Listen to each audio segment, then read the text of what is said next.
সিয়াম কই? সিয়াম রে খুঁজে পাইতেছি না তো আমি। ওই যে ওইখান থেকে আম পারতেছে সিয়াম। আর মা রেজন কি এইখান থেকে ধরতেছস আম? হায় রে আম রে। আস্তে আস্তে আস্তে। এই কবিতা আর দেই তো কটুক শোনা হয়েছে আমগুলা। হ্যালো সবাইকে, আসসালামু আলাইকুম। দেখতেই পাচ্ছেন আসলে ভাই বোনদের সাথে কি মজা করতেছিলাম। গ্রামের বাড়িতে আসলে এত মজা করি যখনই যাই।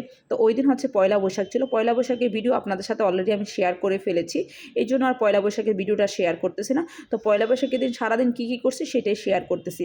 আমার হাজব্যান্ড হচ্ছে শ্বশুর বাড়িতে যেহেতু আসছে, যেহেতু আমার আব্বা আম্মা কেউ নেই, তো আমার হাজব্যান্ড যাতে কখনোই বলতে না পারে যে শ্বশুর বাড়িতে যাওয়ার পর আপ্যায়ন পায়নি বা আদর আহ্লাদ পায়নি। আমার দুই বোন বা আমি কোনো অংশেই নবকে কম করি না, যাতে কখনই সে বলতে না পারে যে শ্বশুর বাড়িতে গিয়ে আদর আপ্যায়ন পায় না। তো যাই হোক, গ্রামের বাড়িটার প্রতি কেন যেন একটা আলাদা দুর্বলতা থেকেই যায়।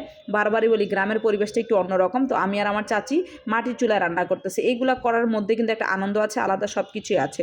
তো এগুলো আসলে সকাল সকাল আমরা হচ্ছে পান্তা ইলিশ খাইলাম। খাওয়ার পরে কী করলাম সব কিছু আপনাদের সাথে শেয়ার করব। ভিডিওটা একটু বড় হবে, ভাই বোনরা একসাথে বাড়িতে গেলে যা হয়, তো সেইটাই আর কি আপনাদের সাথে একটু শেয়ার করতেছি। আর আমাদের মাটির ঘর মাটির বাড়ি এগুলো দেখে আসলে কেউ কিছু মনে করেন না। এরকমই আমরা এই মাটির ঘর মাটির বাড়িটাই হচ্ছে আমার কাছে অনেক অনেক স্মৃতি। আমার শৈশবের সমস্ত স্মৃতি এখানেই আছে। তো যাই হোক, আমার ভাইরা অনেকগুলো আম পারছে। আমরা বোনরা যেহেতু গেছি, ভাইদের একটা আনন্দ আলাদাই থাকে। তো হচ্ছে আমার বোন ভাগ্নি যা যা করতেছে, নিফরাসোনা কী করতেছে, মাঝখানে একটা ডুল্লি পেয়ে ফেলছে, এটাতে দোলনা খেলা শুরু করছে। আম্মু দেখো আমি কি মজা করতেছি। সবার বয়স দেওয়ার মতো অবস্থা ছিল না, তাই আমি আমার নিজের বয়সটাই দিতেছি। আমার ভাই সারা জীবন মাছ ধরে খাওয়াইছে, এখন গেছে মাছ ধরতে। আমাদের একটা ছোট পুকুর আছে আমাদের ঘরের পিছনেই, দেখেন কি মাছ টানা ধরতেছে। আল্লাহ, একটা মাছও ধরে না, কি হাসাহাসি করতেছি। এগুলো আর আপনাদেরকে নাই দেখালাম। গ্রামের পরিবেশটা কিন্তু এরকমই থাকে। আর আসলে আমি ফাইনালি ভিডিওগুলো করতে পারি না, তখন আমি লাইভ করতেছিলাম এই কারণে। তো আমার ছেলে মেয়ে সবাই খুব মজা করতেছে। এই যে মোরসালিন দেখেন না, আমার ছেলে চলে গেছে, মামারা কি মাছ ধরতেছে, আর আমার ভাই তো খালি গায়ে নেমে গেছে মাছ ধরার জন্য। আসলে এগুলো হচ্ছে আনন্দ। মাছ ধরাটা সবচেয়ে বড় কথা না, আনন্দটাই হচ্ছে বড় কথা। এই যে বললাম না, গ্রামের যে একটা পরিবেশ, গ্রামের যে একটা আবেগ জড়ানো। আর আমার ভাইরা হচ্ছে চেষ্টা করে ওর বোন বাগ্নি সবাই গেলে অনেক আনন্দ দিতে। ওদের মনে কি আছে জানি না, কিন্তু আমরা যখন যাই খুবই আনন্দ করে আমাদের সাথে। আমরাও চাই আমার ভাইরা এরকমই থাকুক। নব কী করতেছে, আমার ভাই আম পেড়ে দিতেছে, নব গেছে আম ধরতে। এই লোক কি আর আম ধরতে পারে? আল্লাহ, তাহলে তো সিলিকা। যাই হোক, তো অবশেষে আমরা হচ্ছে আম টাম মাছ টাছ ধরে খুবই টায়ার্ড, সবাই হচ্ছে একসাথে বসে তরমুজ খাওয়া শুরু করছি।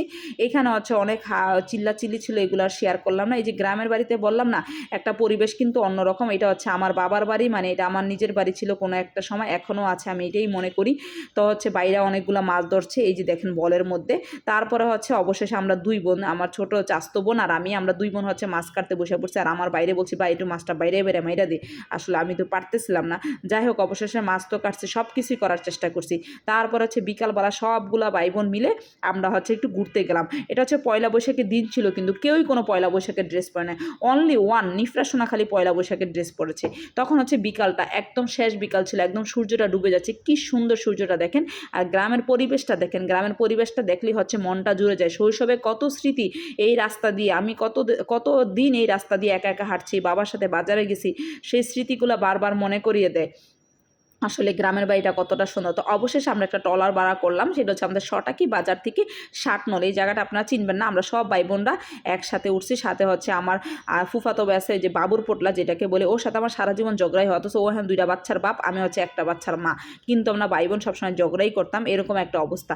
মানে এই যে শৈশবের স্মৃতিগুলো, এগুলো বারবার মানে এত বেশি মনে করে যে গ্রামের বাড়িটা আসলে কতটা মজার, কতটা আনন্দে আমরা আসলে দিনগুলো কাটছি। এগুলো শুধু এখন আমার কাছে শুধু স্মৃতি হয়ে থাকে। এটা হচ্ছে নদী, আর নদীটা শুকায় গেছে। আমরা হচ্ছে নদীর পথ দিয়ে যাচ্ছি, দেখেন ট্রলারটা একদম ট্রলার দিয়ে যাচ্ছি, সবাই খুব মজা করতেছে। আমি তখন লাইভে ছিলাম, নাজিফ আর সোনা মাসকান্দা ছবি তোলা নিয়ে ব্যস্ত। যাই হোক, সবাই সবার মতো এনজয় করতেছিলাম। তো আলহামদুলিল্লাহ, নব খুব এবার মজা করেছে। শ্বশুরবাড়ি থেকে কিন্তু প্রচণ্ড গরম ছিল। তো অবশেষে আমরা হচ্ছে ট্রলারটা আর যেতে পারছিল না। এইটা হচ্ছে জোয়ার বাটার একটা বিষয়। এখন আমার ভাই সিয়াম টাইন্না ট্রলার ধরে রাখছে, আমরা সবাই নামবো। কিভাবে নামতেছি সবাই দেখেন। সিয়াম হচ্ছে তার বোনের প্রতি অত খেয়াল না, বাঘনিদের প্রতি অনেক খেয়াল। সিয়াম রেজন মাশাল্লাহ বাঘনিদেরকে অনেক আদর করে। এই যে নিফরাসোনাকে ওরা পারাপার করতেছে, নবকে বলছি তুমি আগে নামো, আমাদেরকে একটু হেল্প করো। তো ওই দিনটা পয়লা বৈশাখের দিনটা আমরা এত ঘোরাফেরা করছি, এত মজা করছি ভাই বোনরা মিলা, মানে এগুলো শুধু স্মৃতি আমার কাছে। বাট অনেক ভালো লাগছে, অনেক মজা করছি। আমরা ভাই বোনরা মিলে দেখেন কি কি পিকচার তুললাম, খুব মজা করছি। এই দিনটা আসলে খুব মজার, অনেক মানে আমার কবে কখন কোন সময় পয়লা বৈশাখ বাড়িতে কখনো পালন করছি কিনা এইটাই মনে নেই, বাট এই হচ্ছে এই বৈশাখটা আমার কাছে একটা স্মৃতি হয়ে থাকবে। ভাই বোনরা মিলে খুব মজা করছিলাম আলহামদুলিল্লাহ। দোয়া করবেন সবাই, ভাই বোন আছে, তারপরে আমার ছেলে মেয়েগুলোকে নিয়ে যাতে এরকম করি গ্রামের বাড়িতে থাকতে পারি। আমার খুব ইচ্ছা আছে যদি কখনো আমার টাকা পয়সা হয় গ্রামের বাড়িতে আমার সুন্দর একটা বাড়ি হবে, যেখানে গিয়ে মাঝে মাঝে মন উজাড় করে থাকবো। তো আমার ভিডিওটা কেমন লাগলে অবশ্যই আপনারা জানাবেন।